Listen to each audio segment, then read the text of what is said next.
What's going on, Galactic Family? Uniting the 144 tribe. Nice to see you all. Welcome, welcome.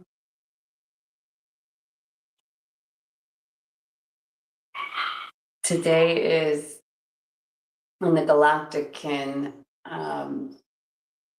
and the only calendar I follow, I like to say, it's kin number 244, yellow planetary seed. And we're closing down this final column in the galactic synchronization of a 260-day cycle in the green castle. And the planetary tone is about manifestation. And the seed energy is usually carrying wisdom and bringing information. That's one of the roles of the seed. I'm a seed. That's my role. And so it's my honor to be with you today on this planetary seed day. I actually just reposted on my Facebook today a time capsule that I did on a planetary seed many cycles ago. I was in Jaco Beach, and I was staying with a friend there, Jaco Beach in Costa Rica, which is where I reside, the galactic 0 point, I like to call it. And one day I woke up, I'd stayed with a friend, and there was plastic all over the beach. Like, I couldn't believe it. I never seen something like this. I couldn't even explain how it would be possible that all this plastic would be on the beach. Like, I understand the occasional, like, people litter and stuff like this, but this literally looked like, maybe it was because of a storm. I don't know. Maybe a boat that had a ton of plastic that just let it all out. I don't know. Anyways, I recorded a video about it, and it was very emotional for me, but also, sometimes you utilize those painful encounters or those realities, the truth of reality, to turn it into something, to turn it into a mission, to turn it into a message. And so I just reposted that and was just kind of revisiting the feels and the vibes of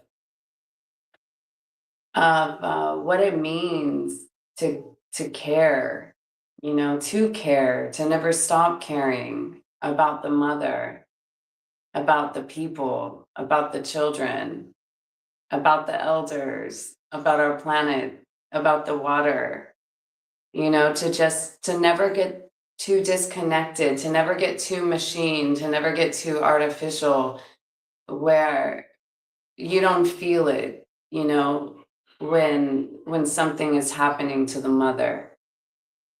Let us not lose touch with that heart feeling. And sometimes it's a little sad, but it's kind of true. I've learned and I've witnessed and I've observed a level of, you could call it narcissism. It's narcissism. That's pretty funny. Narcissism.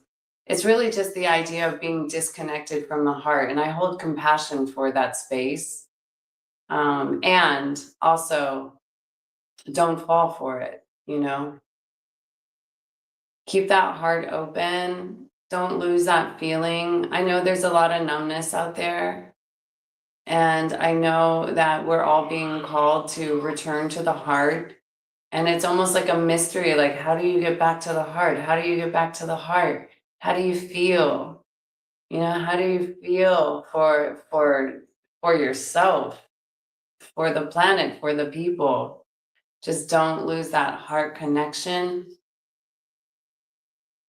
So, yeah, we'll be talking about that today a little bit. And we're going to talk about Gene Key 10, which is not technically in the transit, but it's so perfect because my boy Marcus pulled the 10 for today. And I'm like, let's go here. This is where my moon is at. I have a 0-degree Capricorn moon. And I have my perspectives about the moon and the astral plane and the way that the moon has to do with gravity and intensity and emotions and density and different things like that. I call this code Stargate 10. You could call all the gene keys Stargates. And that's what we do here is we synthesize the gene keys in the galactic Maya and kind of weave it all together into a galactic transmission. I've been following, or I would say living, these codes for about 8 years now. 8 years ago is when I got initiated kind of into this data or information, and it really catapulted me into a new dimension. And it catapulted me into living out of time permanently, to really embodying what it means to be a time traveler. And so I would even connect these codes when people talk about mystery schools and Mary Magdalene and different essences like this. Sometimes I refer to the Bible as the book of death. And there's no debate about this one, because all it writes about is sacrifice and crucifixion and blood. Whereas the gene keys is what I call the book of life. And I think they go hand in hand. It's almost like, okay, we've finished these chapters. We're in that revelations, which there's nothing to fear. And we're talking about sounding those trumpets, the 7 sacred seals, the 7 angels, the 7 trumpets, and the activation or the galactivation of the 144,000. And in Revelations, it talks about there would be another book, the book of life. And that's what I refer to as these gene keys, because they are a living library of empowerment for you to start to understand the genetic code that is within you. And actually without you, it's much more etheric. And we see ourselves as so physical, but we are actually etheric, energetic, plasma beings. And so the more we can understand that level of consciousness about ourselves, the more we can understand how we can heal ourselves, actually. This is where the real quantum healing comes in, because we start to realize that we're working in the non-physical, non-material world to recreate matter. And so it's my honor to translate these codes through my eyes as a time traveler, and to invite us all to remember the deeper truths about the ancients that we truly are. We are every ancient civilization that's ever existed, that we've heard about, that's been written about in history, that hardly even covers who we truly are and what we're capable of. One of the things that we're here to rewrite as galactic time travelers is the false time correction and these fake histories that are all about murders and crucifixions and wars and domination and control. And so it's an exciting time to be alive as we bring in this remembrance. And we're feeling these solar eclipse energies. I sure am. And we're moving into the solar consciousness. We're moving from lunar consciousness to solar consciousness. There's no ifs, ands, or buts about this one. So gene key 10, as we can see here, this is just the galactic template, the DNA tile for you to just take a little glimpse at, is about being at ease. And it's in the shadow, it's self-obsession. And we've all been there. And some of us might still be there. But that's the fun part about shadows. As soon as you become aware of them, unless you've got one of those great curses of denial and you can't seem to see what it is that you need to see. And that's my prayer, that we all can open our eyes so that we can see. May we all have eyes to see. May we be able to move past any denial of our own shadows. Because it is through embracing the shadow. That's what the Gene Keys is all about. Embracing your shadow to find your gift. So you oftentimes can't get to the gift until you've embraced your shadow. And in order to embrace your shadow, this is real freaking shadow work. And it's so fun. You can just crank through these shadows like boom, boom, boom, if you're willing to do it. And that's what's so fun. It is freaking empowering to do this work. Humble hearts of service. That's who's called to the gene keys, because you got to do that work. You got to own your shit. And I'm all about that. Owning your shit. We all have to do it. We got to get real with ourselves. We got to be responsible. We got to be responsible for what we're putting out in the field. We got to be responsible for what's being mirrored back. We've got to be responsible radically for our shadow frequencies. Once you get to them, though, and you can see them, it's just like quantum leaping from there. It's time to leap. It's time to soar. It's time to fly. So in the shadow, it's the self-obsession. But then when that heart is open, once you've been able to see your shadow and kind of move through that, get real with yourself, then the gift is naturalness. Being at ease. And then ultimately, the Siddhic frequency of this code is being. And this is the gate of self-love. And I like this idea of being. I tell people, you know, it's enough to just exist. Just you being here is enough. When you start to remember that and start to embrace being alive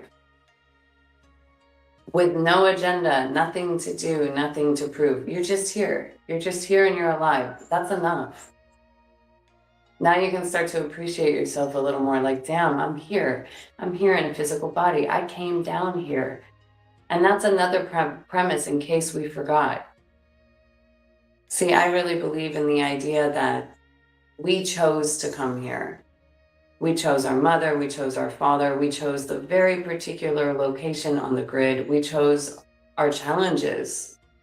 We even, let's just imagine taking it even a little more further, a little more wild, that we actually designed ourselves like a cosmic designer. And so then when you start to come like a programmer, you know, and then the next thing you know, you start to, like, you find a book. It's like you programmed yourself. For me, let's say I'm almost 44. I programmed myself 44 years ago before I came here. And about 8 years ago is when the book fell out of the sky. And I was like, oh shit, here it is. The keys and the codes to my liberation. Let me just read through this for a minute. Let me just flip through these pages. You know, let me commune with the sacred plants and light a candle and put on some meditation music and some sacred oils and read about myself, and let me laugh and let me cry and let me do that work and let me just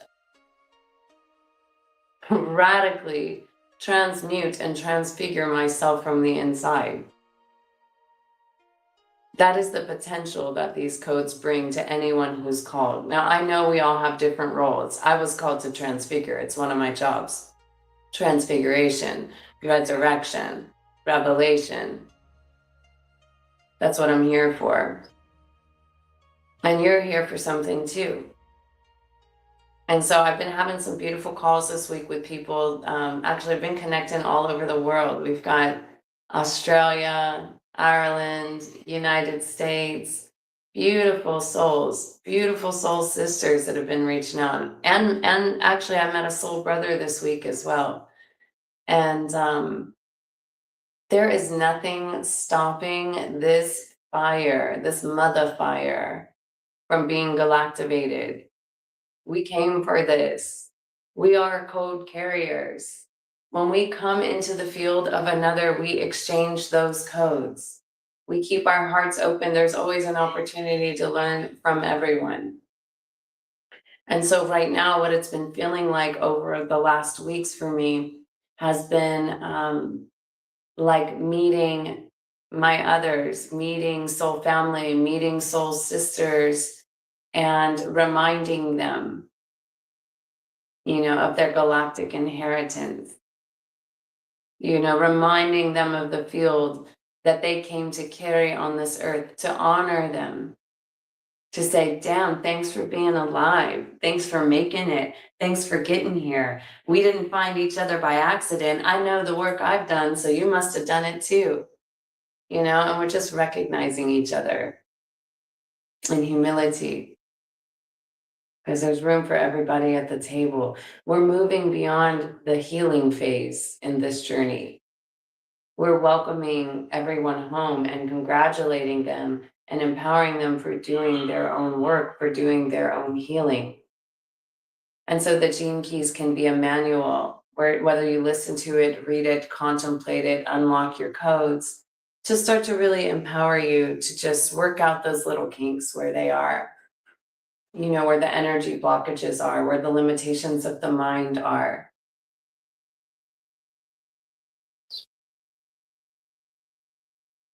So, yeah, Planetary Seed Day. So don't hesitate to reach out to me if you're wanting to hang. Like,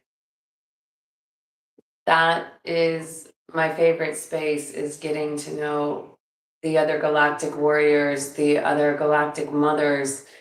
You might not even remember who you are. We'll remember together. But I believe in the power of synchronicity. I know that our meetings are preordained. And so I await your message when you're ready to do some one-on-one time with me. It's super fun and very empowering for equipping us to remember this divine mission and journey that we're on together. And I'm just thinking of this phrase too that keeps playing through my head over the last days that I wrote down. It says, remain humble, pure, and true to allow the divine will to come through. Remain humble, pure, and true to allow the divine will to come through. So as we're working through this key, this Stargate 10 key in the shadow of self-obsession, see this little transmission, remain humble, pure, and true, is one of the things that starts to move us out of self-interest into more of a divine will interest, where I'm always a fan of talking about the law of one. Law of one, let's have some fun. Where we move from service to self to service to others, where we move beyond the I, me, my into the thy will be done. When we care about each and every other equally as ourselves. That's the call that we have in the 144 frequency, to be of service to that level, to recognize the all. Yeah, and to do this work and to come into the heart frequency so that we can come together on this planet to serve a divine mission. So, by the way, the 10 is connected to the frog, just as far as like every single gene key is connected to a crystal, and every single gene key at the shadow gift and city is connected to an animal totem, so spirit animals. So anytime a frog comes into the reality, I'm like, I just go to gene key 10. And it's cool, in Costa Rica, you see a ton of different types of frogs here. Little golden ones, big ones, lime green, your normal earth tone vibes, lots of vibrant colored ones too. Not so many here in the mountain where I'm at, a little more in the rainforest, some of the tropical poisonous ones. Yeah. So I welcome visitors to Costa Rica, is what I like to call it, whenever you're called as well. There's quite an initiation you usually have to go through to get here. But once you get here, there are a special level of codes and upgrades that come with touching the lands and the waters of one of the newer lands of the planet. Costa Rica is just a skinny little sliver that is part of the bridge of the North and the South, of North America and South America. And if you're familiar with any type of prophecies, I was definitely familiar with the prophecy of Revelations and some Nostradamus stuff before, but once I came to Costa Rica, it was like I was initiated into just a hunger of studying all of these prophetic messages from the Hopis and from Indian tribes and the harmonic convergence and the Telectanon prophecy. And I realized that we were in what I'm calling a prophecy convergence, where it's like every prophecy that you've ever heard that's ever been written is converging right now. And there's one called the Eagle and the Condor, the Eagle and the Condor prophecy, which is actually the way that I look at it. And one of the ways that I translate it is that the eagle has to do with the head and the mind.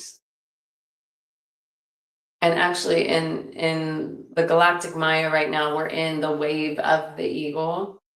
And so the eagle has to do with that higher vision. And so the North America is the eagle, and then South America is the condor. And then Central America is that bridge between the North and the South, which you could call the colibri, which is the hummingbird, or you might call it the quetzal. Two beautiful birds here in Costa Rica, but we're talking about that bridge of the North and the South. And so the North is the eagle and the South is the condor, and it's about bridging the head and the heart. I always sing this song. It's just a little ditty, okay? It says, when the eagle and the condor fly together, there will be peace on earth forever. And then there's another, I won't sing this other one, but I've written a few songs about the eagle and the condor. One of them's quite a warrior song about no one owning the land, no one owning the man, no one owning the water, no one owning my daughters. Yeah, maybe I'll have to lay that track down sometime. One time I traveled to this place called Heaven on Mother Earth. That's what they called it, but there was a whole lot going on over there. It's funny how the names of things don't always necessarily mean it's legit. That's a whole nother thing actually, because the 10, Gene Key 10 can have to do with image and title occasionally. And it's like, not everything is as it appears or seems just because somebody is called a certain title or just because a location is called heaven, might not be so. You just never know, right? And so we are always invited to open up our hearts and our eyes so we can see very clearly and learn the gift of discernment, which is something I used to think I didn't need. I didn't need discernment because it's like, oh, everything is one and I love everything and just, take it all in. We're here for unity. That kind of is my goal actually. But there are like levels of having the ability to discern when something is authentic or not. And if something is representation, like being what it says it is. And so anyways, the point is I landed in this place called Heaven on Mother Earth. It was beautiful. It was on top of a waterfall here in Costa Rica. My phone broke the day I landed there. It was like up in the mountain. Like you just don't get here by accident. And my phone broke and I went 2 months, nothing, no tech at all. We were just in the waterfall. There was this drum that was there. I was receiving songs and music. We're just eating fruits from the land, living very simple, just like pretty much completely off grid. And I've gone through waves of that over the course of my initiations into the cave here in Costa Rica. And so, yeah, there's ebbs and flows and waves of like disappearing from the world, going within, going into the nature, and then there's times where you come back out and utilize the technology to share what you've learned and what you know, for those with eyes to see and for those with ears to hear the wisdom that we're carrying. We live to tell. So, okay, I'm going to read you a little bit about Gene Key 10, maybe the whole thing, okay? We'll see what happens here. Now, I want to tell you something else interesting about the 10. If you do have any kind of background in human design, the 10 is an interesting gate because it connects to 3 other codes. It connects to the 57. It makes a channel, 1057, which is about clarity and intuition. The 10 also connects to the 20, which they call the channel of awakening. And then the 10 also connects to the 34, which is majesty. And so the 10 is the only code that like connects to 3 different codes like that. It's a part of the splenic association in the human design. And so it's really like pumping the fuel to a lot of these different, oh no, I'm sorry, the 57 is in the spleen. The 10 is maybe it's the sacral. So it has to do with that life force energy, pumping that life force energy. The code, the programming partner of the 10 is the 15, which is in Mars right now. So I can see how we're like working with this energy. It's like in the opposite. And the physiology of this code is the heart. So yeah, this is in the heart, which would be like the yellow diamond if you're looking at your human design. I don't follow human design all that much anymore. I did utilize human design. It was the first tool that I was introduced to actually on this path of synthesizing many tools. But it felt complicated from the beginning, and it felt a little limited and restricted in the way that it perceived and guided. And so, but the important things is I did learn about responding, waiting to respond. And I did learn about the idea of like surrendering to something greater than myself to allow it to flow through me. And I did learn to trust my yeses and my nos. I'm a generator sacral authority. And so one of the things that I learned in my experiment was that you wait for things to come to you and then you base it on your sacral feeling like, or just that basic key was very helpful for me. But I would say whether you're a generator or not, I think that that's just a general way that we should operate. Let things come to you, work in the magnetism field. And then if it feels right or not, and then trust that feel right or not. Because most of us have been, let's say, numbed from actually feeling our yes and our no. Or we want to override it. Like you feel a yes or a no about something or someone or a situation. And it's like, sometimes you might feel like a no, but you're like, oh, but they're nice.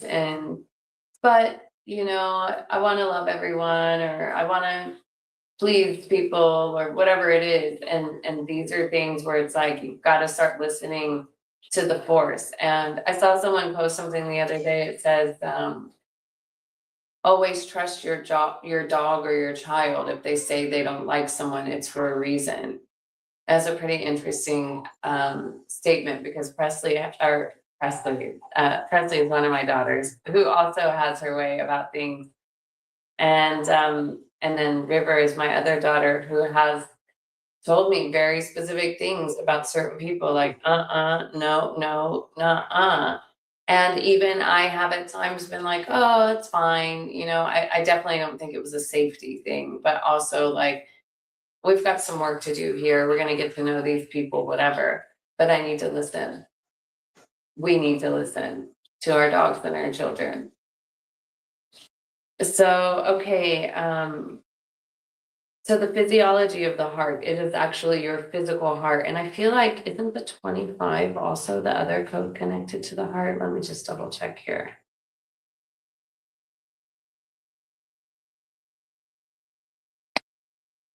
Yes, the 25 is also connected to the heart. Gate 25, gene key 25, gate 10, gene key 10, stargate 10. So I'm going to read a little bit about this one. It's the gate of self-love. The mazy pathways of the self, the shadow of self-obsession. As one of the keystones of human individuality, the 10th gene key and its frequency bands point towards one of the deepest of all human issues, the notion of self-love. This intangible force within human beings begins life here in the 10th shadow, where it brings continual focus on your own immediate environment, which is your body. This is one of the most primitive of all the aspects and archetypes within the human genome. At its shadow frequency, it tightens all your life force and forces it inward, which is, in the long run, makes it one of the most mystical of the 40 or the 64 shadows. It is here that the individual journey towards awakening and transcendence truly begins.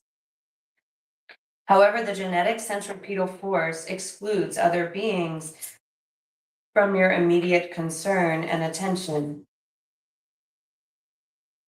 In early hominids, this 10th shadow ensured individual survival, since it put the safety of its own vehicle before anything else. In humanity, to see a person give his or her life for another or for a higher cause is to see this 10th shadow transcended, as its prime purpose is to put oneself first. So this really is a code about taking care of yourself, taking care of your body. And I mean, I know for me in the last months especially, I mean, we are all on the path of self-love for a very long period of time. But I've had to put down some habits that maybe didn't reflect loving my temple and loving myself. Also with the foods that we put into our body, with the thoughts we think, for sure. And yeah, just the way that we're thinking about ourselves, the way that we're treating our body, what we're putting in it, our patterns and our habits, all very super important. This little galactic stone. We've got some Andaras here, and we've got Polarimar. I also got some silver up in the house and some quartz crystal. My master Atlantean stone's chilling with us right now. Bringing the cosmic beams and streams from Stargate. Okay, so where are we here?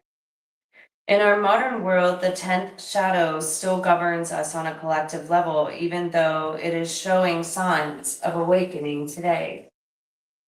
The emphasis of the 10 shadow is on the individual, which can be both a blessing and a curse. Individual differentiation is the cornerstone of evolution itself.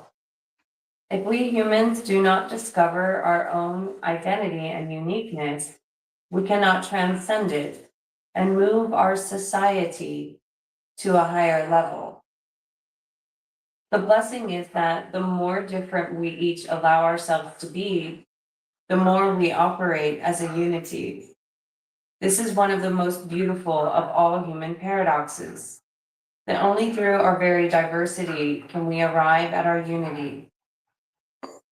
But there are forces that tug against evolution. And these forces coming from within keep us from experiencing our true uniqueness. The programming partner of this shadow is the 15th shadow of dullness.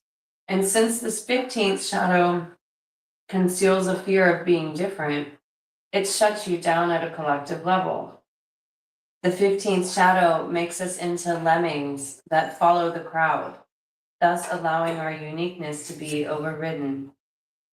Just as the 15th shadow puts your attention on everything but your own uniqueness, the 10th shadow does the opposite. It makes you obsessed with your own uniqueness and how to find it and follow it. Thus, in the world today, we can see two main types of people: those who follow the crowd and those who try to escape the crowd at all costs. The 10th shadow does not and cannot consider anyone outside oneself. Through this shadow, you become so self-obsessed that you no longer see or hear the feelings of those around you. This makes it very difficult for other people to relate to you, even though you may feel that you can relate to them. Even though you may have many relationships, the truth is that you really don't have enough space within your psyche for the concept of others. Everything and everyone is viewed through your own subjective projection field, and this loss of objectivity can lead to only one result. It creates havoc in all your relationships. Through the lens of the 10th shadow, all you see when you look at others is people you'd like to change. Thus, you find it extremely difficult to accept anyone else for their uniqueness. In psychology and psychiatry, such self-obsession is known as narcissism. And in moderation, it is considered to be an essential component of a healthy psyche. However, at the shadow frequency, such narcissism, like the legend it is derived from, keeps human beings endlessly trapped by their own reflection. Ironically, the more of an expert you become in the subject of the lower self, the further away you travel from the higher self. This self-obsession of the 10th shadow is driven by fear, and it is a very specific unconscious fear, the fear of losing your identity. As one of the deepest of all human fears, this fear forces you into a pattern of trying to find out who you are in order that you might find some kind of permanent definition in life. This quest for your true identity is the greatest quest there is. It is the ageless journey of self-knowledge, epitomized in the famous axiom cut into the stone above the door of the oracle in Delphi, know thyself. However, at the low frequency of the shadow level, this quest for self-knowledge becomes an obsession that actually keeps you from defining who and what you are. In your thirst to escape your fear, you create a journey that has no end, filled with drama and adventure perhaps, but ultimately one in which you never have to face yourself. This is the craft of the 10th shadow. It tricks you into chasing the shadow of your own reflection, and your very journey towards your true nature becomes your own net. In the modern Western world, self-obsession is everywhere. People are obsessed with how they feel and how they look, with what they wear, what they own, and where they live. As long as you are looking at yourself, you cannot see around you, and there is the rub. Until you come to recognize your own self-obsession, you cannot transcend it, which is why it is a necessary evil. All inner journeys begin with a self-obsession, and it can truly become an endless labyrinth. Even when self-obsession takes the form of a spiritual search, it can become a trap. In fact, in many ways, the spiritual search for truth that is gripping so many individuals in our Western world today is the greatest self-obsession of all. The path itself easily becomes an addiction that keeps you from truly being yourself. The more you look for your own true identity, the more ephemeral it becomes. All circular paths do eventually arrive at breakthrough. Those who tread the path of self-knowledge, the ancient Chinese name for this 10th hexagram of the I Ching is treading, will eventually escape the treadmill once they realize that what they are seeking cannot be found. This is a spontaneous revelation that can occur only when you have been well and truly lost in the mazy pathways of the self. No one can say how long it will take for such a revelation to dawn, since it differs from individual to individual, but it cannot be faked. The true revelation that comes through the 10th shadow leads inevitably to the creative explosion that emerges through the 10th gift of naturalness. So in the gene key, they have the repressive nature, which is when you go inside and you hide inside, versus the reactive nature of the narcissist. So in the repressive nature of self-denying, the introverted nature of the shadow of self-obsession is to deny oneself altogether. This kind of reversal of the energy of self-obsession becomes entirely centrifugal and focuses on everything and anything but oneself. These are people whose lives are lived for others and through others. However, such martyrdom does not have a positive spin and cannot serve evolution. These lives are made up entirely of compromise, in which those who deny themselves become like zombies for the collective. Although this kind of language may sound shocking, a huge majority of the world population lives like this, with no real self-love and no true center or heart within themselves. These people are the prime targets for the great world religions. Their self-denial does not allow them to recognize the divine within themselves, finding it far easier to project such an authority outside themselves. Wow, so we have a hard time recognizing the divine within ourselves. It's easier to project the authority outside. See, that's when we're looking for a hero or a savior in the external field, because we haven't remembered that we are the divine in the physical form. So the reactive nature is narcissistic. When the self-obsessive force, oh, hi, River. Oh, thank you. Yes, I know. These are plastic. I don't want them all over the place, okay? When the self-obsessive force is externalized through the reactive nature, it becomes truly narcissistic in the sense that it excludes all others. Just as the repressive nature denies its own existence, the reactive denies the existence of others. These are people whose lives are based entirely around themselves. The fear within them lives as anger. They project their fear of losing their identity on others and onto society in general. Such people cannot yield any part of themselves to others. They live in paranoia that the world or others will somehow rob them of their right to freedom. The reactive nature finds relationships the hardest of all, since they are essentially locked in a love affair with themselves, but not with their true self. The true self is everywhere and in everything, since its nature is love. However, to realize such a concept, one has to drop the very thing that gives one the illusion of safety, the illusion of individual identity. So that's the shadow frequency, and now we're opening up our heart, we're embracing the shadow.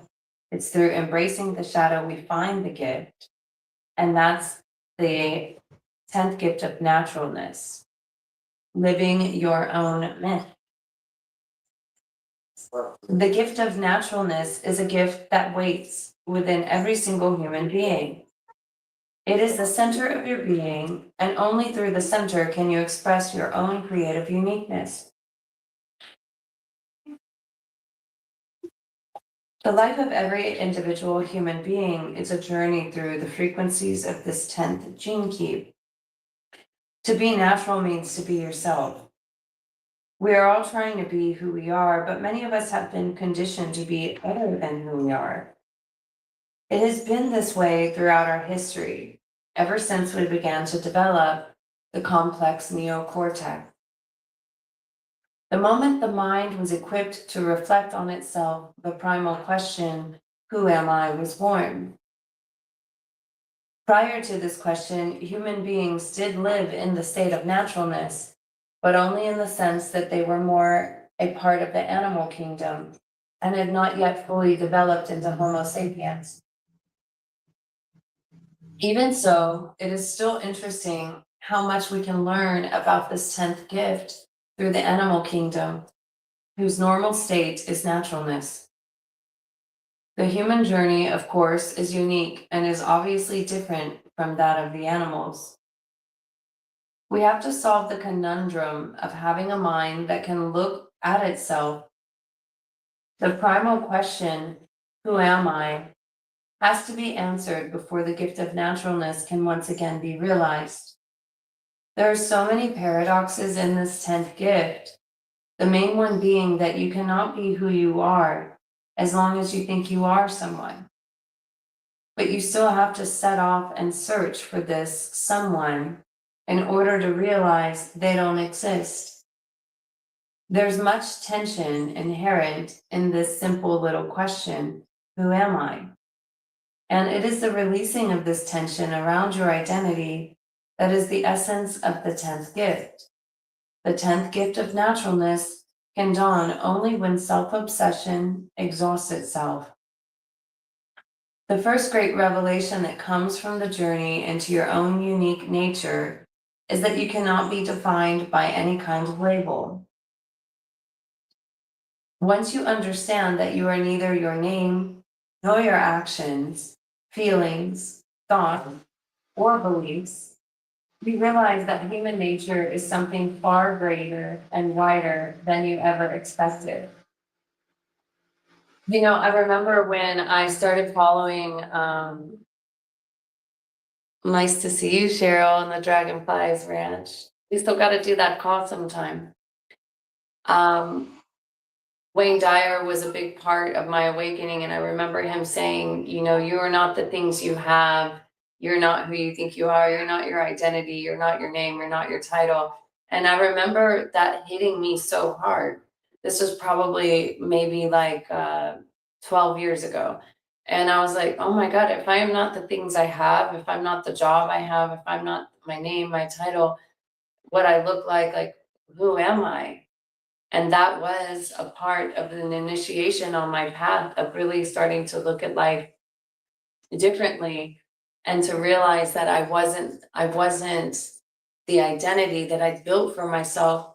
I wasn't the material possessions that I had achieved in my life. And that really allowed me to go. That was my initiation from the outer to the inner, you know, going from the external to the internal. It's been quite a journey. So I'm going to read that last sentence again.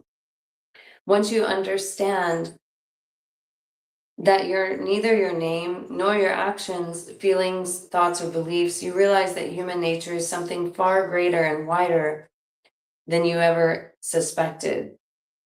At the gift level of frequency, there's a huge releasing of energy through your body and out into your life as all attempts at defining who you are begin to subside. The usual manifestation of this energy is an intense creativity coupled with a new sense of playfulness.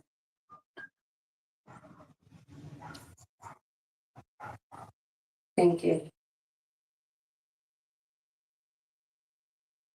A little cacao here.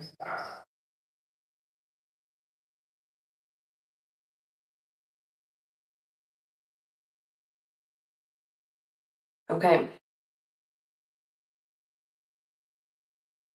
The usual manifestations of this energy is an intense creativity coupled with a new sense of playfulness. You lose your sense of identity and simultaneously begin to feel centered in a wider context. The gift of naturalness cannot be practiced, copied, or systematized.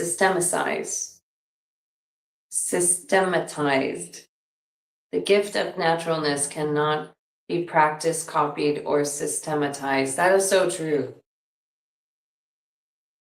When you're not putting on a show, when you're not putting on an act, when you're just being yourself, it is very natural and it is very easy. It is not regimented, it is not planned or prepared. It's just the flow of who you are. And this is how I like to flow. This is when you aren't hiding anything about who you are, you're not putting on a performance. You're just being real and natural. And there is a gift to that. Because when I started to awaken again, it's going back to around these times of the Wayne Dyer times, and I started to realize I'm not this, I'm not that, I'm not that. Well, what am I? And I started to realize as I was awakening to deeper truths of who I really was, that for a while, like I kept trying to keep those things down and hide them and still maintain the level of identity that I had. Because I had this idea, and that's how you know, like if you care about what other people are thinking and you want to appear a certain way on the outside, you're hiding stuff about yourself. You know, you're not natural, you're not real. And so that's why I always say transparency unlocks freedom, and we're called into a time of transparency where we're 100% real. Transparency unlocks freedom. Nothing to hide. There's no accident, there's no slip up. It's like if you're not a liar, right? If you don't lie, you don't have to worry about covering up your tracks or slipping up on your lies, right? It allows you to be more natural.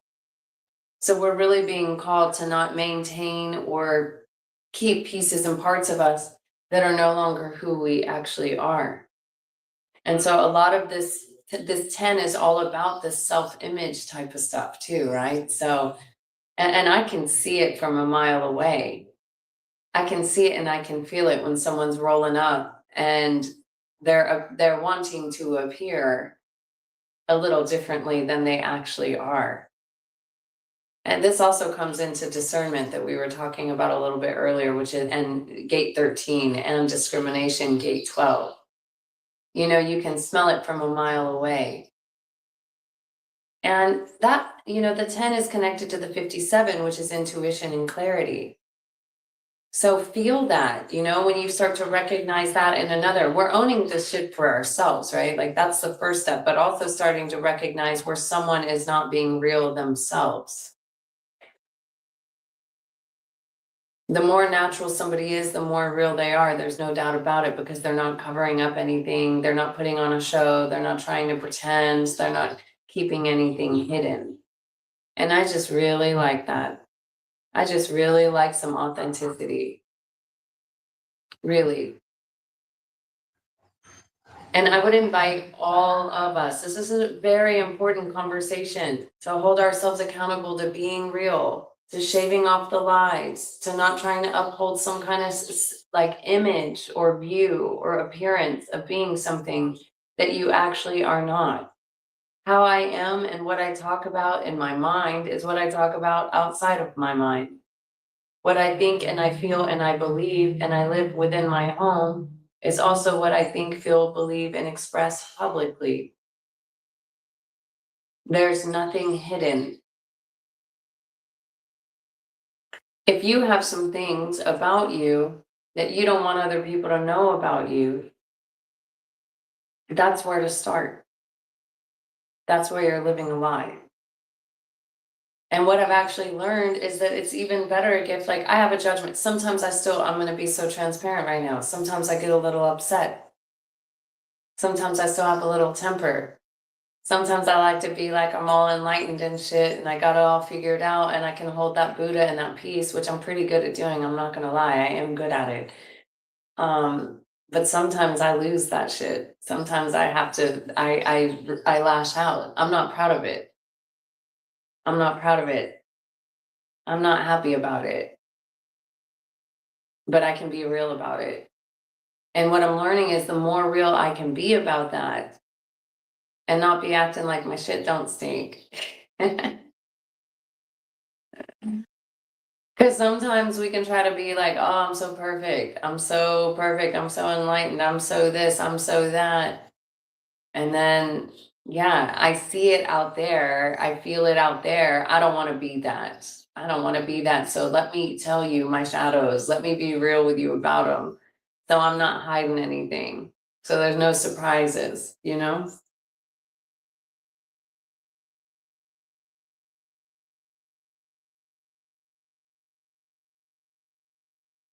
All right. Where are we at here?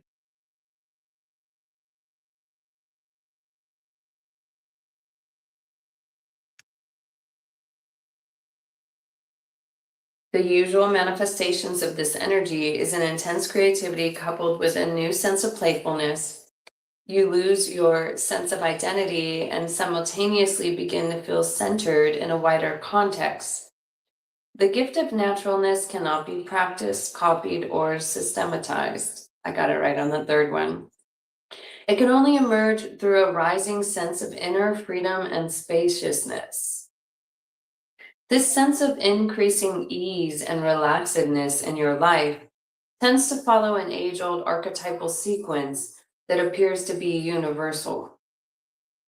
As we have seen, this process, which Jung calls individuation, begins with the question, who am I? This question, which may also appear in different guises, such as why am I here, or why am I doing this, kickstarts a process of inner questioning about the purpose and the meaning of your life. Oh, what's up, boo?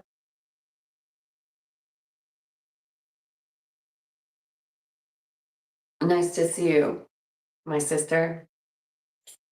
The second phase of becoming natural tends to be a deep inner questioning and questing in which you isolate yourself in some sense from your previous responsibilities and give time and space to understanding your own nature more. Well, I can understand that that certainly was a part of my dharma. I can't say that I like consciously was choosing to isolate myself, but my life on this path of initiation did call me into the space of what it's talking about here.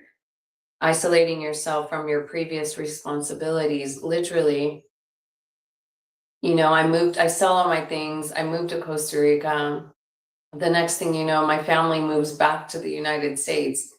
And I'm sitting here with this book and everything I thought I was, mother, wife, business builder, leader, collapse the field. I'm nothing. I am nothing. I'm just a woman with a book in the jungle, eating some mushrooms every once in a while,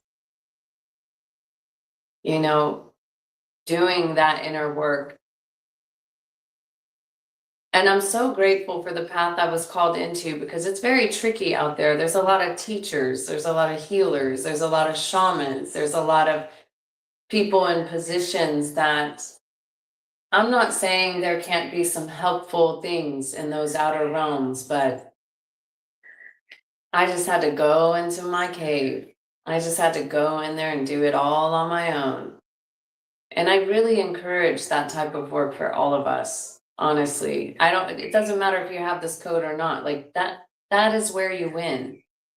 You just get in there and you wrestle with your own demons, and you emerge as the fucking phoenix, as the dragon. You do it, you own it, you feel it, you cry it, you heal it, you do it. And I still do believe in the responsible use of plant medicines on this journey. And I will say, what I've been coming into in my path here in Costa Rica, there's a lot of people in this who am I path right now, right? It's like, who am I? And the spiritual journey is being ignited and the path of individuation. And right now it's like all the craze, the psychedelic realms and psychedelic medicines and things like that. And one of the interesting things that I've learned being on this path here is that I've met a lot of people that are medicine servers and carriers and things like that. And the most important part isn't that you can run a ceremony or do a healing. It's that you're actually carrying that pure heart. It's that it's obvious and evident that you've done the work and you're holding that field. That is very obvious to me as I'm walking around, as I'm meeting different people, especially around ayahuasca. Because I've met people that have done this shit hundreds of times and I'm like, how's it possible? Because I really do believe that we can use mind-altering substances to invoke, provoke, awaken, see things we can't see, to connect to dimensions that we didn't know existed. But what does it matter? if you don't bring those God realms down here and actually live and embody them. You know, the difference between someone being a teacher of something and actually living it. And so I've always said I'm open to try any medicine once if it comes to me. And yeah, that one still hasn't seemed to be in the cards for some reason. I've just been in the neutral observation of taking in what I am witnessing with the ones that I've met that have done these things many of times. And I'm like, I'm not blaming the medicine here. I think what's happening though is that there's an override. It's like you think you got there because you touched it once, you know, and you had a great experience and all of that. And you just run right back out and you just start serving it to everyone or doing whatever the thing is. Versus like everyone still has work to do. Everyone's still got to go in there and get honest and real with yourself. We need as many embodied sisters and brothers as possible on this planet. I'm all about that. I'm inviting that. I'm speaking that, I'm living that. I'm living that. The way I teach is by living and embodying it, by being it. That's what we're called into. I don't call myself a teacher. I don't call myself a healer. I don't call myself anything. I don't even know what I am. I know I'm 144 yellow magnetic seed, and I basically live in full transmission. I sit around pretty much all day with paper and pen, drawing symbols and mathematic equations, and yeah, contemplating this reality. That's been my main role and my main job. And then every once in a while, I come out of the cave to play and share a little bit about what I've learned on my personal journey, and it may or may not resonate with your journey. But we don't come into each other's lives by accident. And we are all mirrors. And so I guess with that being said, it's like I don't deny the power of psychedelics to assist in processes like that. But then you got to do the real work. And you got to go inside yourself. And just because we drank the medicine doesn't mean we're healed. Especially if we're having negative encounters with others on a consistent basis in the external field. If you're pulling in any patterns within yourself that tend to be of conflict natures with others, if you're pulling in any dramatic situations in your life,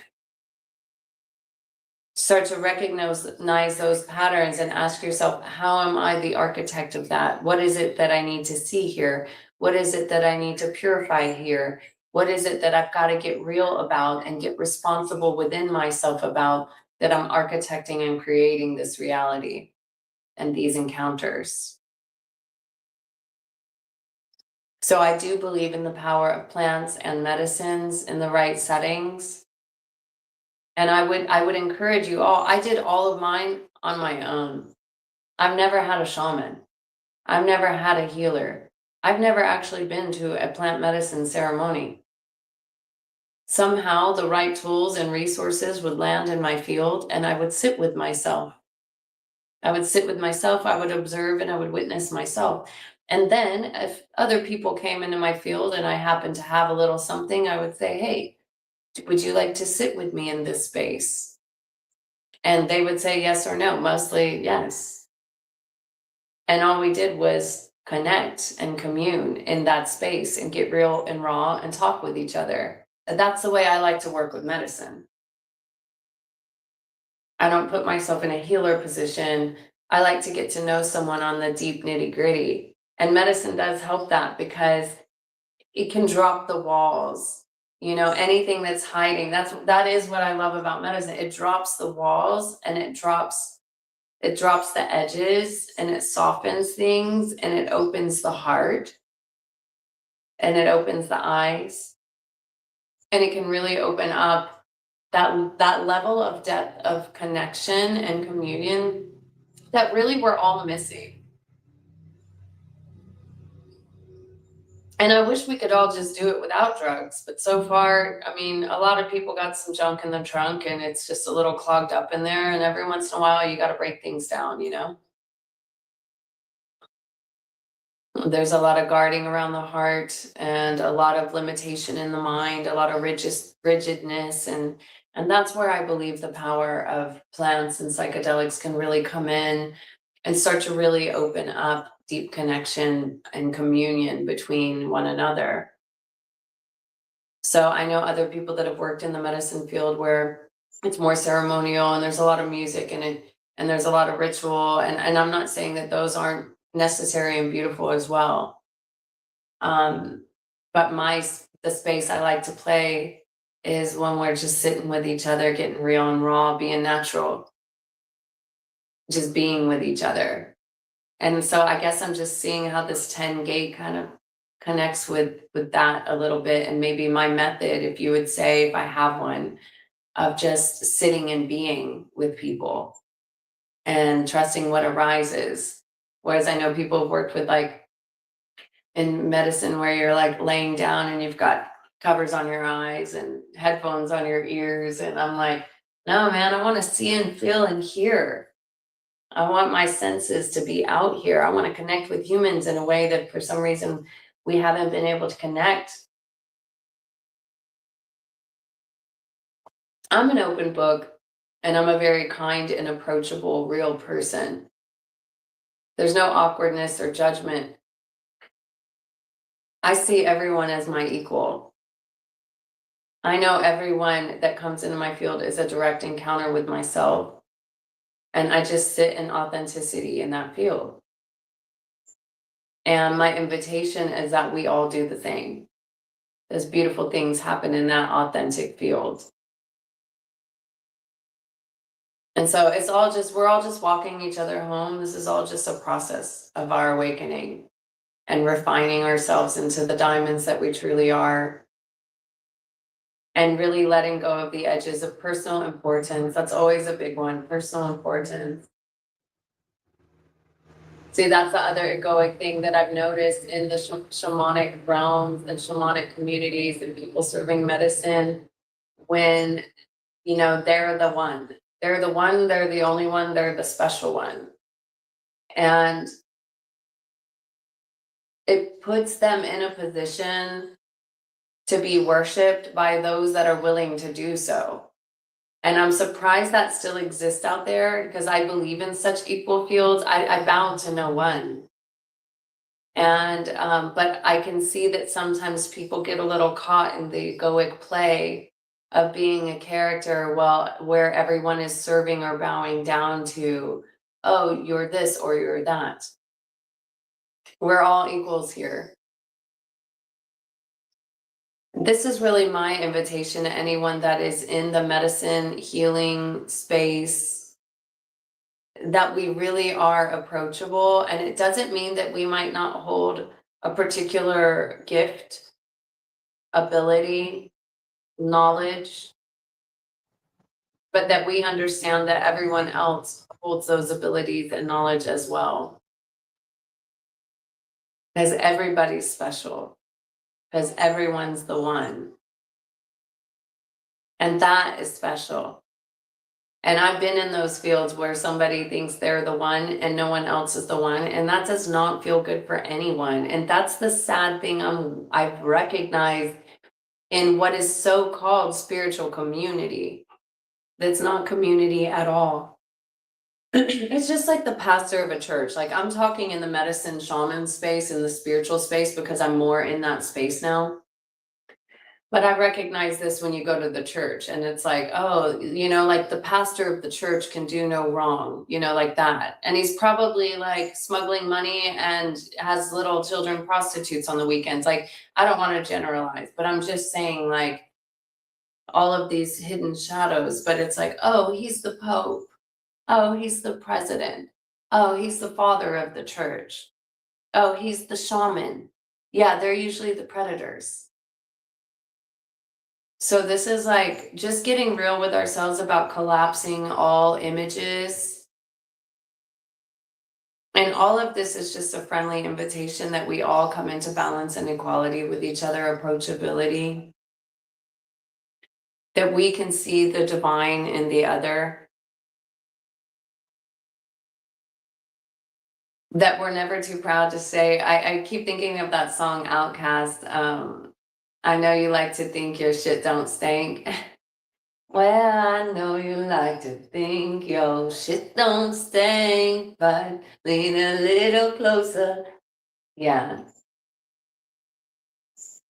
This has to do with the self-obsession pattern. This has to do with the narcissistic pattern. We've all done it.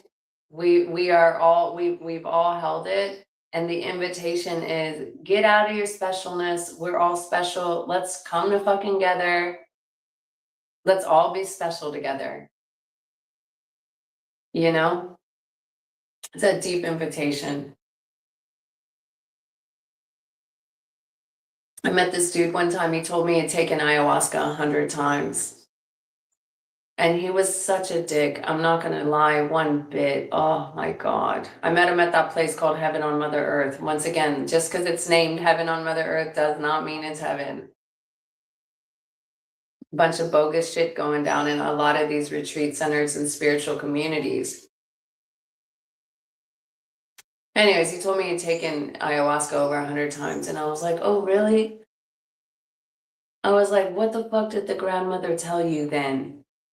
Because I could see he had zero respect for the feminine, zero honor for the mother, zero care for the earth. I was like, what did all that drinking tell you about anything? I'm not impressed. And so I've had this thing, and I call it the black snake of ayahuasca, because I also feel like a lot of people have had entity attachment and parasite attachment on their lower astral body and their sacral chakra when they're doing these medicines, because they're entering into these gates and they don't know what's going on with these shamanic people that are serving medicine, nor do you know what's going on with everyone in the space. So it's kind of like an orgy. It's like a spiritual orgy. I'm still saying I have a caveat that I believe in the power of plants. It's just ayahuasca hasn't been the one that I've used. I was supposed to do it actually recently, and I got into a little situation with the person that's running the show. And yeah, I've always said there is a black snake of ayahuasca. It is deceiving. It works on the sexual plane. It works on the self-obsessed narcissistic plane. And it's getting bigger and bigger and bigger. And I don't think we should deny if we see it. Probably each and every one of us has met someone that's been a server of medicine or taken a lot of medicine and still feels like there's a lot missing, if that makes sense. So I speak I speak through my own direct experiences, and my transmission is just about like what I am experiencing directly in the field. I'm not doing this to say anything bad about any one person. This is a planetary transmission, because today is a planetary seed and I am a seed and I'm bringing a planetary transmission in the eagle wave about this superficial nature, this superficial curse, this self-obsessed and narcissistic pattern that is running through the so-called spiritual community and medicine community and predator community. And damn, I hold out so hard. Like, I'm always hoping for the best. I always see the best in everyone. I'm always like thinking it's going to be the time that we're going to bring everything into unity. Like, I'm the unity tone. My job is to bring unity. But I'm still seeing this fracture happening. And that is where I'm like, God, are we supposed to be doing medicine at all? Is it really worth it? The truth is, like I said, in my personal path, I've done it on the inner waves. I've done it within myself. I never gave anyone else that power.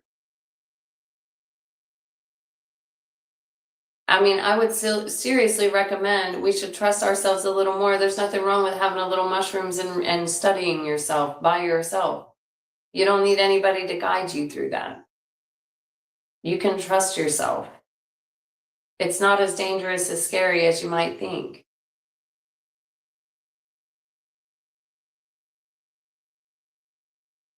I'm just sharing my own personal direct experience and the way that I got started.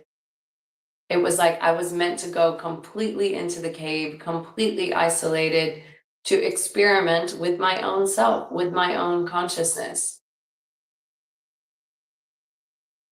to live in the cave, to go inside the cave, to go into the wild. And then eventually, it was about 2 years ago where I came out of the closet, so to speak, and me and Eduardo and River went from like just living with ourselves and the rivers and in our little temple of love.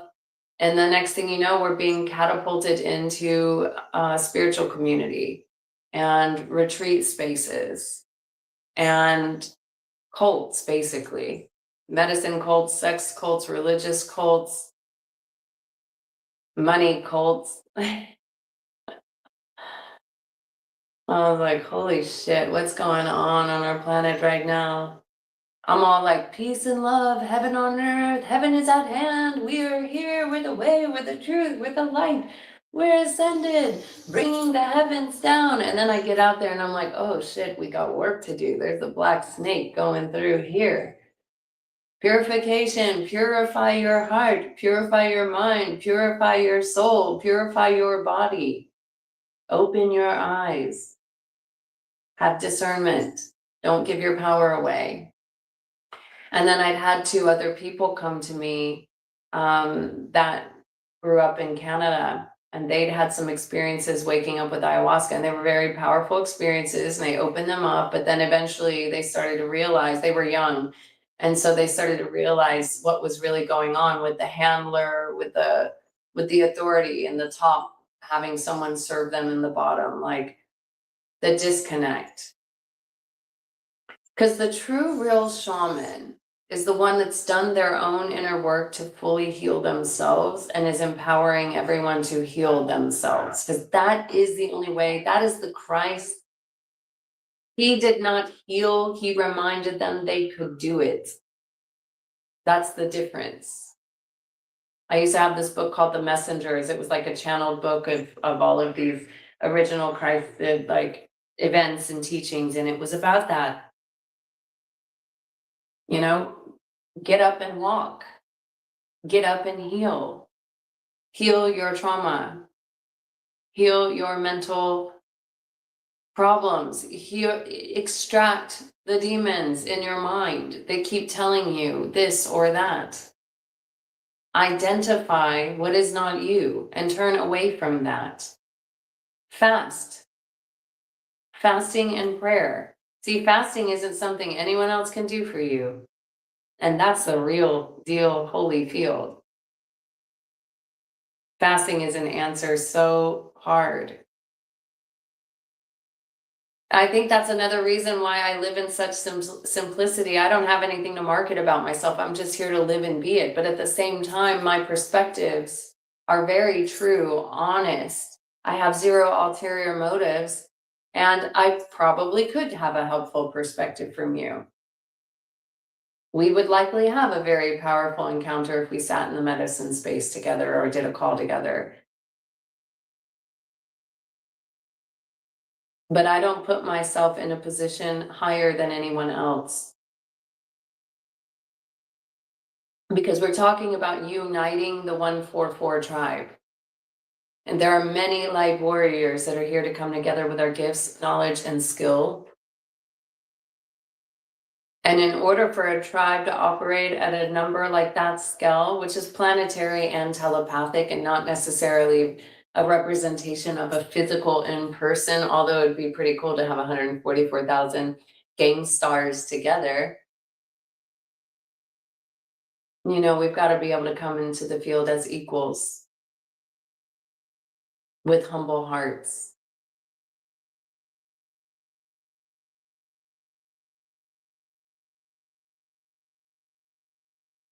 Yeah, so I'm not saying anything bad about ayahuasca. I'm just sharing my personal experiences so far over the patient 8 years of me knowing about it. Which the craziest thing is that the way I got initiated into ayahuasca, which I've never taken, is that when we came here to Costa Rica, my husband at the time, he was invited with this man to do ayahuasca. He had moved from the United States and lived in the jungle for a year, and he was about to go back, and it was like, then we got here. And he had invited David to do it, and he'd never done that before. And we'd never done anything like that. So I'm super curious about it, and I'm like, sure, he can go first, and maybe I'll do it one day. I'm laying in bed with my 3 children, and the next thing you know, David, my children's father, I open my eyes and he's standing over me, and he had taken the ayahuasca tea at a different house, like up the road. And he left the shaman and left the space, and he came and found me. And I'm like opening my eyes and I'm like, what are you doing? Like, and I'm also thinking, damn, this is going to be a crazy experience. Now he's never going to let me take ayahuasca. That was my thought at the time. And he said, she told me to come to you. And the shaman is not a woman. He's talking about the medicine itself. So he takes the medicine and it tells him to come to me. And I'm like, all right, well, shit, let's get started. Now, at this moment in time, 8 years ago, I'd never taken a mushroom or anything. I just smoked a little weed before. And so I take him to this room.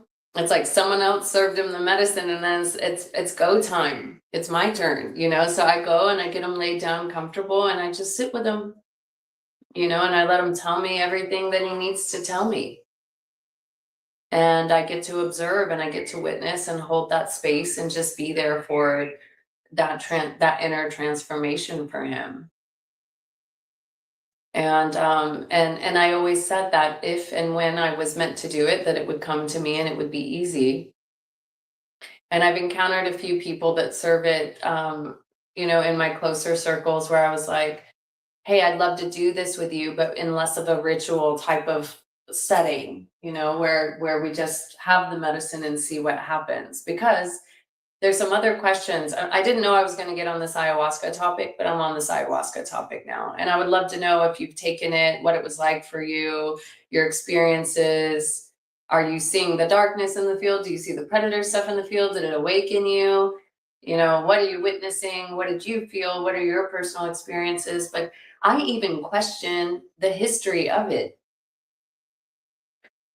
And I know to be so many of these, what you might call elders and things like that, that are predators. And so I have a lot of questions all the way down the line. And I know that they're experimenting with this stuff in like UC Berkeley and all of these particular like college and universities. And now they're bringing it more into therapeutic settings through the government and pharmaceutical companies. Like basically the pharmaceutical companies are taking over all of the plants, like they're the authority of it. It's basically like new age pharmaceuticals. I'm getting pretty concerned about that. And so in one way, it's like, I do believe in the power of these things to heal, but I also believe there's a lot of dirty shit being passed around. And if there's not a clean intention, this can actually be a demonic realm. I mean, I've been tempted to write it all off forever, but I've witnessed too many beautiful miracles in my own personal experiences to say that it's all bad. But I do have a big discernment factor going on about like, do you know who you're sitting with? Do you know who's serving this medicine? What is their intent? Are they vampiric? This could be conscious or unconscious is what I'm learning. They might not know that they're feeding off of your energy, or that they're carrying an energy that you might not be able to see that they're passing to you. And I know a lot of people that have worked in the ayahuasca have ended up being brought into some of these darker entity types of realms. And I've always wondered, oh, why is that? And some shaman will be like, oh, well, because that's your own shadow. And but see, if the gates are held open, pure and clean and true, there shouldn't be anyone that's able to go down into those depths and levels of hell. So it does have to do with the inner, but it also has to do with the level of purity and cleanliness of the one holding the field. Now, the tricky part about that is that there's a bunch of people thinking they're holding pure fields, but they're not. And who gets to be the judge of that, you know? I'm not saying that there is one. But that's why it's not a bad idea if you're going to do medicine with someone that you get to know a little bit about them and you get to see the fruits of their life. Because that doesn't lie. And it's interesting because in the medicine space, it's a lot of fun and it can bring out the best in you, no doubt about it. But it's not about what happens in the medicine field. It's about what happens in the human field when you're not on medicine. Because it's easy when you're high. Yeah, this is the real deal, Holyfield. This is transparency. This is just my own direct experience in being initiated on the path when my husband did ayahuasca and came to me to sit with him through that ceremony, which was so crazy because you're technically not supposed to leave the circle. And I don't even know how the shaman didn't realize it, but I think there was actually some pedophile shit going on. And I'm not kidding about that because the other man that did the ayahuasca, he had his adopted 9-year-old son. He was the ex-CFO of a company from the US and he'd lost his job. Like there were some really questionable things. I'm questioning what's going on in a lot of these ayahuasca ceremonies. I'm not saying that there aren't beautiful and clean and pure prayer ones also, but I am saying that there is a lot going on. I've had this suspicion and this inkling and this intuition for a long period of time that a lot of these places are impregnating the indigenous, like organic cloning facilities. There are rituals going on that are not of the pure light. There's pedophilia action going on in medicine ceremonies.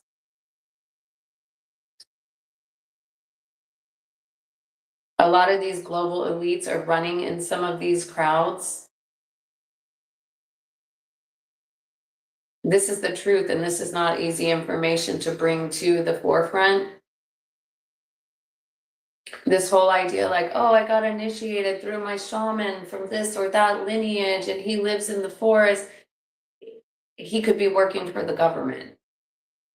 And he lives in poverty anyways, and so then he's literally just paid to do or say or whatever needs to be said. This is actually a planetary seed initiation where I'm calling each and every being that is serving medicine into pure fucking integrity on all levels, which means you don't overlook anything that's happening. And we shouldn't make assumptions just because someone's operating in the spiritual or the medicine field that purity is on the table. Because I made that mistake. I would meet these people and they would all be in like occult sciences, occult knowledge and studies. And then I would make this assumption that they were on the pure path, but no. Actually, most people playing around with the occult are not on the pure path. Most people in the spiritual and the medicine field aren't on the pure path. They're not holding themselves accountable to purity and integrity. I am inviting that purity and integrity above all else. Otherwise, it's just a bunch of medicine orgies. And it's a bunch of vampires and parasites feeding off of each other, pretending to get healed, worshiping each other.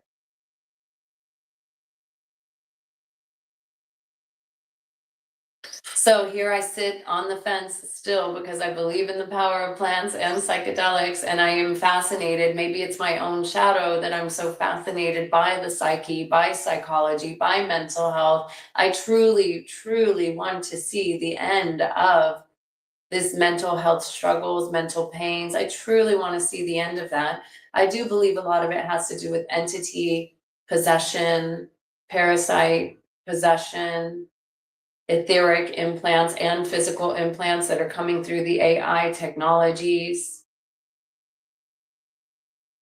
Purification's the path. So these are really important topics that I'm bringing in, just being real through my own direct encounters and experiences. about holding the field high. Let's see, Cheryl, what did you say? Oh my God, I was supposed to hear this, was talking to my sister about using this for addiction. Yeah, Cheryl, I see that they're talking about utilizing the plants to help with addiction, and I have heard some stories on that. And Bufo is one of them where like I met the guy and he was like, yeah, Bufo is great for healing cocaine addiction. And then, like I met all his guys and they felt like they were literally from the Mexico cartel, probably still doing cocaine or just addicted to Bufo. And I understand that there have been many that have continued to do all this DMT over and over again, and they're fracturing their soul and they're losing their mind. So there's a lot coming out on the table right now about DMT, which I call Divine Mother Trip, DMT. Because every single time that I've done it, which isn't a ton of times, but I have done traditional Bufo. And I always say it just comes to me and I'm open to try anything that comes to me once. So Bufo came to me and it was Divine Mother. It was Divine Mother, it was mudras, and then I decided to have like a few of my friends. I was like, wow, this is so powerful. I want all my friends to do it. So I go get 3 of my friends. 9 days later on my birthday, 4 of my friends, they come and they do DMT, Bufo.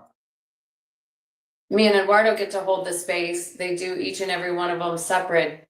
And I'd never heard the screams that I'd heard in those Bufo trips. And it was like, whoa, that's not the experience I had. Now I do understand what's within has to come out. So it's very possible that this was related to a level of trauma that they had and a level of implant that they had. Like it's possible that the entity needed to leave the body.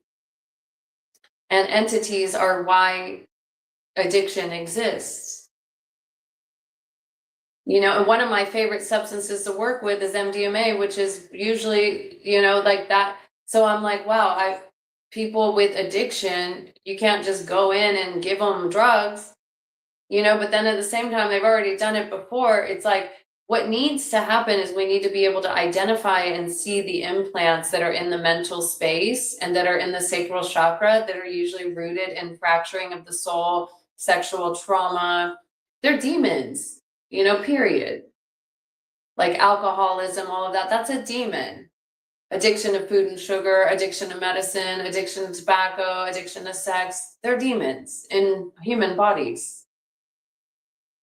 So really, we're in the work of casting out demons, of being vampire slayers. That's been pretty clear. That's one of my gifts. But this is the interesting thing. You can't be delivered from a demon unless you want to. You have to realize you had one. You have to realize that it's in there and that you've been feeding it, and you have to want to be free of it. And in my particular encounters where I've worked with people in the medicine space where we've literally like cast out a demon, I'm talking like full demonic voice, and like the thing didn't want to leave her. And I had to ask her, is this you? And she was like, no. And I was like, I said, is this normal? And she said, yes. Like normally when she would work with medicine, this type of entity would start working through her body and it moved like a snake.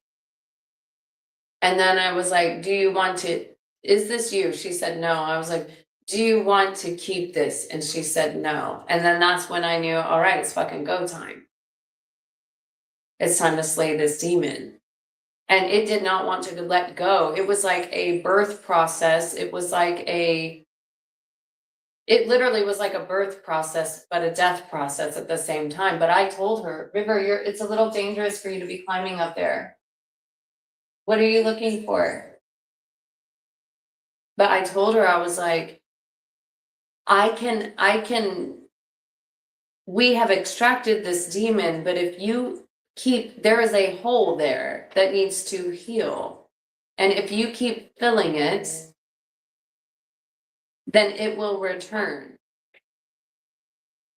And so that's what I was really empowering her. You have to be the one to stop feeding the demon, and the demon will tell you all the things that it wants and operate through you. That's where addiction is coming from on all levels: drug addiction, pornography addiction, all of it. Let's see, what is Bufo? My therapist worked with DMT. I'm not sure yet. We will talk when we get on the phone together. Yeah, let's talk when we get on the phone, Cheryl. I wouldn't recommend Bufo, just to be honest. It's extracted from a toad. It's really crazy when you really think about it. All this shit's crazy when you think about it. I can't believe I've been brought into this field to even understand this world. When I first came to Costa Rica 8 years ago, I met these people and they're like, they look like totally normal, like, people, you know? They're like, have you ever heard of MDMA or mushrooms? And I was like, what's MDMA? And they were like, ecstasy. And then I just remember telling my husband, I was like, we got to get the fuck out of here. These people are on drugs. Like, it was just like, whoa, I was so shocked by all of this. I mean, I believed in Santa Maria. I'd smoke a little herb, but this was like, yeah. And so little did I know that I would eventually go down that path. It was a part of my dharma. It was a part of my path to like explore and try these things and see what's really going on in the world.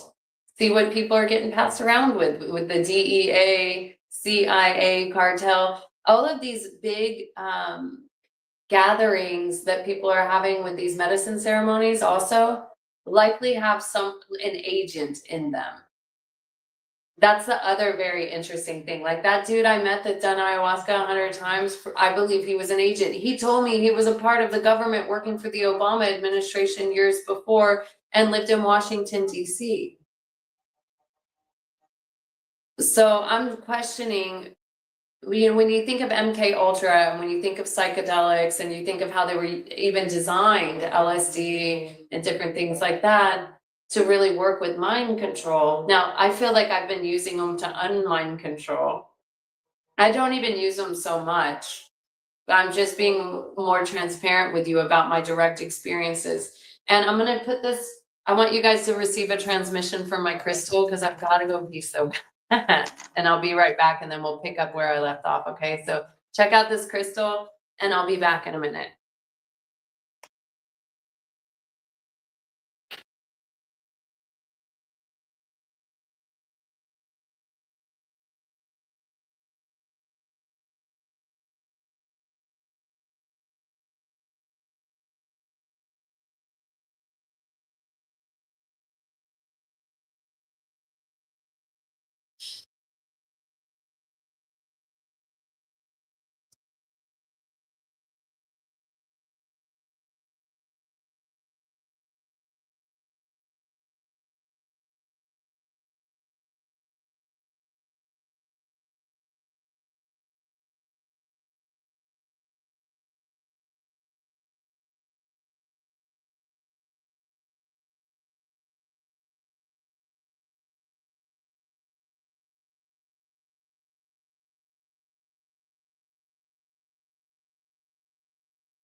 Thanks. Thank you for your patience.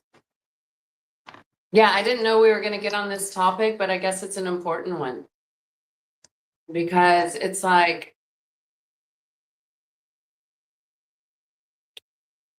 Psychedelics has been a very taboo, I guess, for me. Well, a lot of what I've learned since this conversation was even initiated because I'm reading here about Gene Key 10, right?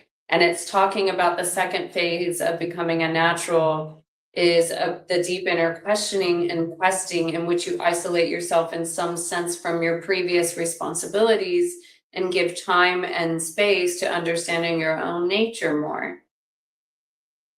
And so that's been really kind of my looking back and reading about this. It's like, oh, that's been the path that I was initiated on. And in that path of just sitting in surrender and isolation, people and opportunities and substances came to me. And part of my role and part of my job and my surrendered path was to explore consciousness through psychedelics, and then to start to really observe and witness what's going on in the field.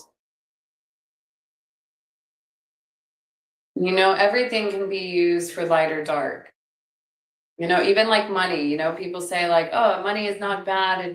It's just energy, and it could be used for controlling and dominating or liberating. And I can see that medicine or drugs, you could just call it all drugs. It really is all drugs, you know, but they can be used as medicines, and I understand that. They can be used to liberate people, but that integration is the really important part. You know, and I learned this from Terence McKenna, who was born a couple days after me. We were born in that Palladian gateway window. I'm born November 18th. He's born November 16th. And he was always studying. He's definitely a psychonaut. And I started to like embrace that about myself. Like it was just like a part of our dharma, as a part of our landing here on this planet to learn and be able to speak and contemplate. And I remember him saying, you know, the responsibility of going into those realms is to bring it back down here. And I remember I would be like, oh, I don't want to talk about my experience with these substances because people will discredit my knowledge and my wisdom.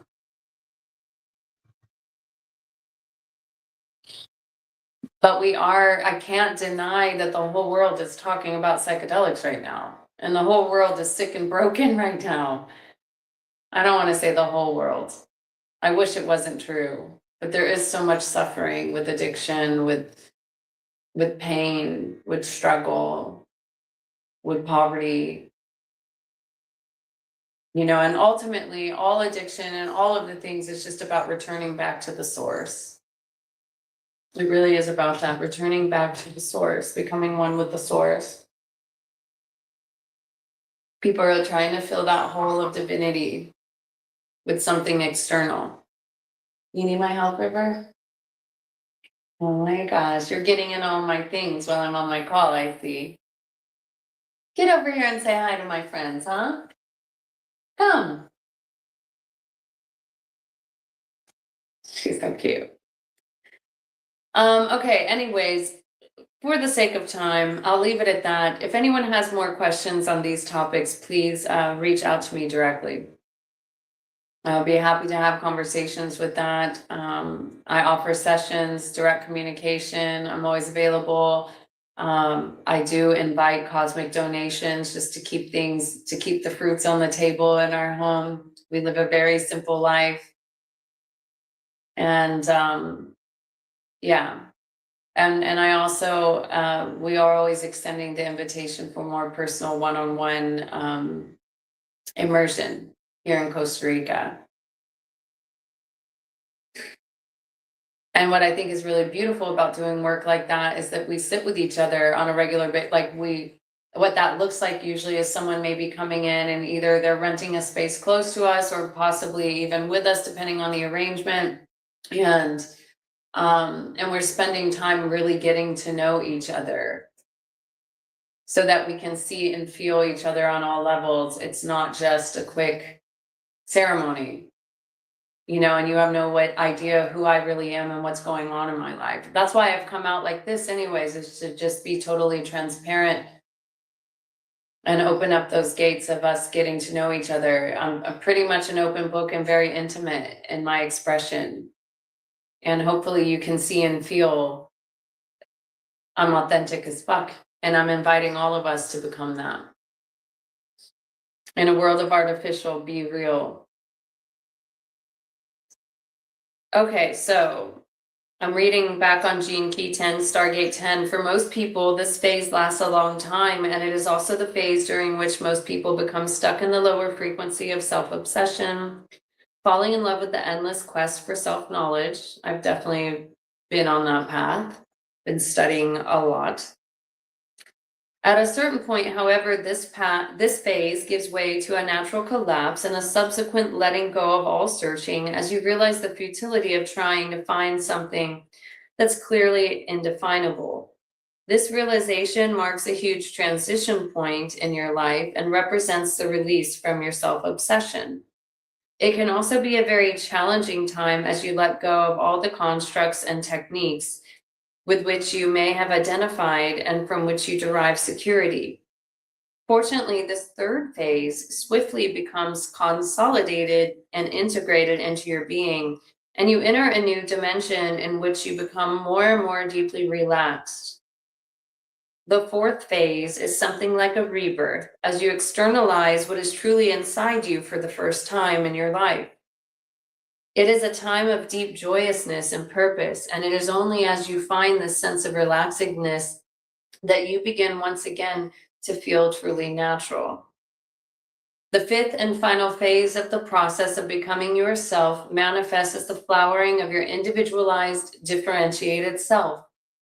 This is when you hit the peak of your own mythology and bring something entirely new into the world based on the high principle that has always lain latent within you. This final flowering of your inner being manifests as a challenge to the current norm, since your true nature is always found at the cutting edge of evolution. The idea, whatever it may be, represents the true beauty within the individual finding expression in the world. Throughout this work, there are references to the hidden chemical pathways within our DNA. These genetic networks are known as the 21 codon rings, and they contain many mysteries. The 10th gene key belongs to a chemical family known as the Ring of Humanity, which includes the 10, 17, 21, 25, 38, and 51 gene keys. As one of the most complex codon groups, the chemical family holds the keys to the great mythic storylines from all cultures. These 6 gene keys encapsulate all the mythic elements of what it means to be a human being. Wounded from the outset, gene key 25, you must do battle with your shadows, 38, overcome the limitations of your mind, 17, surrender your need to control life, 21, and find your true self, 10, before you can awaken, 51. You can see from this very profound grouping how deeply bonded we humans are by the same basic dramas. There is great beauty to be discovered here, and when you find it, you will finally realize that naturalness is the simplest thing of all. It is simply there inside you the moment you decide to stop arguing with life. Okay, and then I'm just gonna, should we read this 10? 149, we can do this. Yeah, I feel like I didn't get to finish talking about DMT, but that can be it for another day. There's a lot coming out about DMT on a global scale, on a galactic scale, on a government scale, on a medical scale. There's a lot of research and experimentation being done. I think it's a little much to be hooking people up to IVs for 5 hours, but I don't understand why people are going into dimensional realms with certain types of entities and beings. I've never gone there. In my personal direct experience, I always go to the Divine Mother, the Christos Sophia. I think this has to do with the astral body, with the astral plane, with implants, with allegiances and alliances. I'm not saying anything's good or bad. I'm staying very open to what's coming through the field. But I am wondering, especially with governments and medical systems involved, with these mind-altering substances and having different agendas, what's really taking place with why people go into these certain dimensional spheres of reality. I personally have never found myself in the mantis realms. I personally have never found myself with machine elves or demons. I think this has to do with the astral body, astral purification, and astral hygiene. But everything is just kind of left to be discovered at this time. But with the growing interest in this topic, I'm having a hard time turning away from it. In one way, I want to write it all off and be like, don't touch a thing and you don't need a thing and you can't trust the government, which I still believe is true about the government or pharmaceuticals, and at the same time, I can see how psychedelics could be a part of the initiation into higher states of consciousness. And that if things are done appropriately with righteousness, with integrity, with purity, with responsibility, with the pre and post integration, that we could really see a whole new world unfold. It would be hard for me to just collapse all of my life experience up until this point and throw it out. And I guess that's why I'm coming out and talking about it. So anyways, the 10th city is the final flowering here. It's called Divine Laziness. So I'm going to read this one to you and then we're going to close this out. It's 10:44 my time. Costa Rica Galactic 0 point time.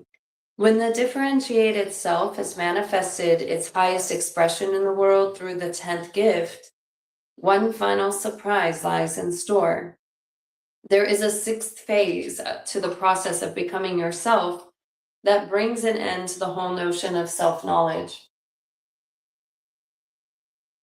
In a sense, it is a return to the stage before you ask the fateful question, who am I? The 6th phase is the 10th city of being. When the 10th city dawns in a human being, then for that person, even evolution itself has ended. In the 10th city, the differentiated self spontaneously dissolves in a higher mirror of the 3rd phase, in which the constructs of your search for self-knowledge end. However, at this citic level, everything dissolves. Self, not self, mind, form, purpose, and meaning. The only word that even gives a hint of what the 10th city holds is the word being. In the expressions of the mythical traditions, this is sometimes known as the I am consciousness. Although the very use of the word I can be misleading, in the 10th city, there is no sense of I. There's only pure consciousness expressed as being. The 10th city is destined to be deeply misunderstood by all those who do not live in its embrace. Along with its programming partner, the 15th city of fluorescence, it inspires one of the great metaphysical paradoxes of all time. This paradox is well expressed through a phenomenon particular to Buddhism, that of arhats and bodhisattvas, the 2 externalized manifestations of the highest state of enlightenment or self-realization. Without getting weighed down heavy in hefty Buddhist dogma, these 2 expressions of human perfection can be understood as representing being and becoming, respectively. The Arhat is of the 10th city, representing pure being, a state in which evolution no longer exists or matters. For the Arhat, once he or she is enlightened, the whole universe is also enlightened, so there's nothing more to be done. For the Bodhisattva, who is of the 15th city, there's no end to life, which is a continually evolving state of flowering. Thus, the Bodhisattva takes a vow to deliberately hold back their enlightenment in favor of helping evolution complete itself in the form of guiding others towards the state of liberation. I've tried to be the arhat, where I just sit back and relax in what feels like a self-realized state. But there does feel, I think it has to do with the warrior of light, flavor, or tone in my body that feels like returning to humanity. These two expressions of human perfection, the arhat and the bodhisattva, have caused a great deal of confusion in mystical circles. The way of being is represented strongly by the tradition of Advaita Vaita Vedanta, one of India's oldest spiritual streams. Through the 10th city, a great lightness is born and a great humor concerning life itself. To experience life through the 10th city is to see everything that normal humans think of as important reduced to a game or illusion. To the arhat, life is meaningless, time is an illusion, and therefore evolution itself is a game.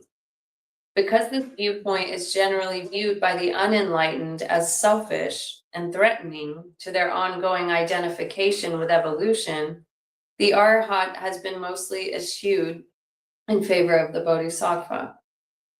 Thus flow the politics of enlightenment.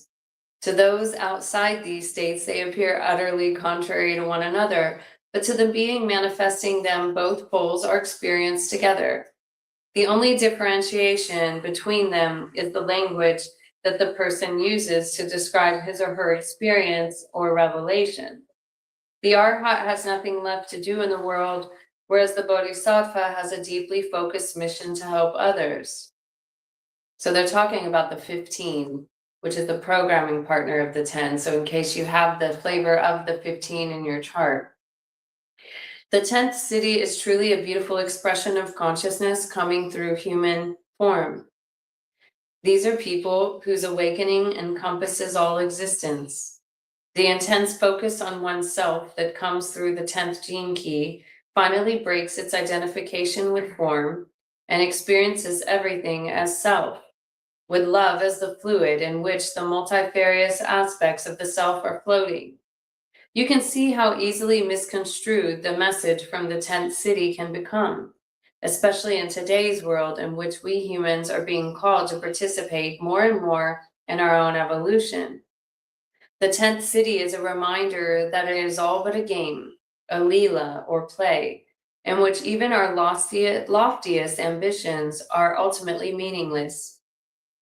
Obviously, if everyone held this view, evolution itself would stop in its tracks, since the view represents the ending of evolution. The 10th city sees the beauty of the game of evolution, but has no alternative but to undermine it. Being undermines everything. It does not allow identification with anything outside the wonder of the present moment. To the person who has entered the mystery of the 10th city, the two poles of being are becoming one. It is their revelation to rest in the true nature of being, and at the same time bear witness to the effervescent flow of form becoming more and more complex through evolution. The outer destiny of each person is governed by the primary gene keys that are genetically wired inside them. This is an interesting statement. The outer destiny of each person is governed by the primary gene keys that are genetically wired inside them. Those would be your main four, your core four, your golden path, the yellow brick road. Follow the yellow brick road. Follow the yellow brick road. Follow the yellow brick road. Mine are 14, 8, 29, and 30. That's your activation sequence. Which for me on my path has been to, as an individual consciousness, to individuate, to be on that path of kind of the contagion, the cross of contagion, which is to evolve. And it's also the path of devotion and rapture. So it has to do with divine union, and it also has to do with the purification of the lower astral body. That's my main purpose, is purification. Celestial fire burn all desire. It's through the rapture that we can unlock the 7 sacred seals and unlock planetary abundance. Okay, thus, it is the primary siddhi that determines the language and style of a particular enlightened manifestation.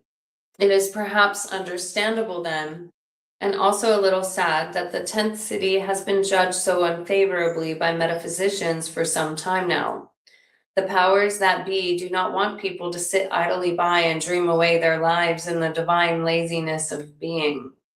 Those quieter days of the arhats have been superseded. The modern day view that holds favor is that of the evolutionist. Today we are obsessed by evolution, by where it is taking us, and whether we can control our own direction as a species. At times of potential crisis, like the time we are moving through today, being is seen as doing nothing.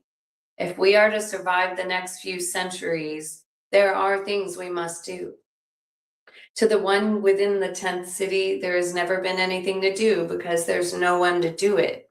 So why all the fuss about the future? Being is the nature of consciousness and form, and it has no agenda or direction. It simply is. In that simple statement lies a power beyond all comprehension, and it establishes the 10th siddhi as the sleeping giant within the human genome. Nothing has more power than being itself. We would each do well to remember the nature of being that rests behind all the dramas of the world and our individual lives. To rest unattached in the supreme state of being, while at the same time participating in the adventure of our evolution, is quite possibly the greatest task that the humans of the future will have to master. So we are the humans of the future. I am a human of the future, and I dance between this paradox because I understand it's all been done and I know what the future has in store, and I'm able to sit in the resting space of the divine laziness of being. And yet there is something within me that I can't deny. I would say the power of the belly that calls me forth, to encounter, that calls me forth to interact, that calls me forth as a messenger, that calls me forth in being a messenger of the future. But the first step is always the embodiment, and really sitting in that space, in that place, to be able to know it and to speak of it. So that's the invitation here as we close out the 10, is to identify the levels of self-obsession and narcissism that we may have, or the idea of not being able to see the divine in ourselves, and therefore putting or worshiping the divine outside of ourselves within another entity or being or dogma. To come into the resting space of the natural state, to burn away all of the superficial, artificial, anything that isn't who we truly are.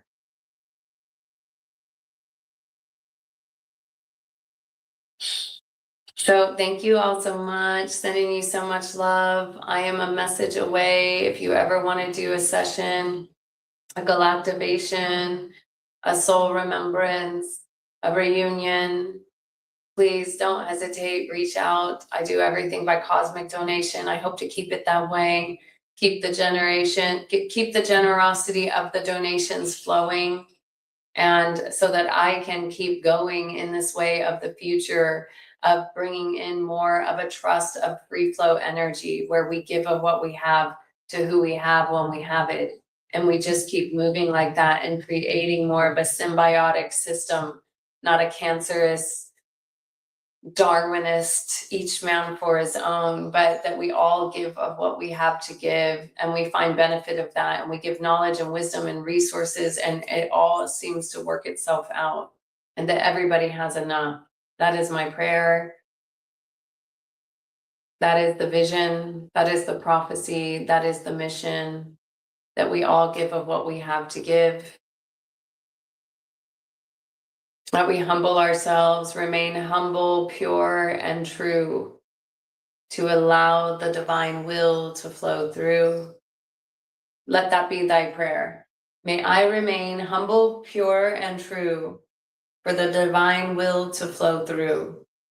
May I remain humble, pure, and true to allow the divine will to flow through. Search my heart, O Lord.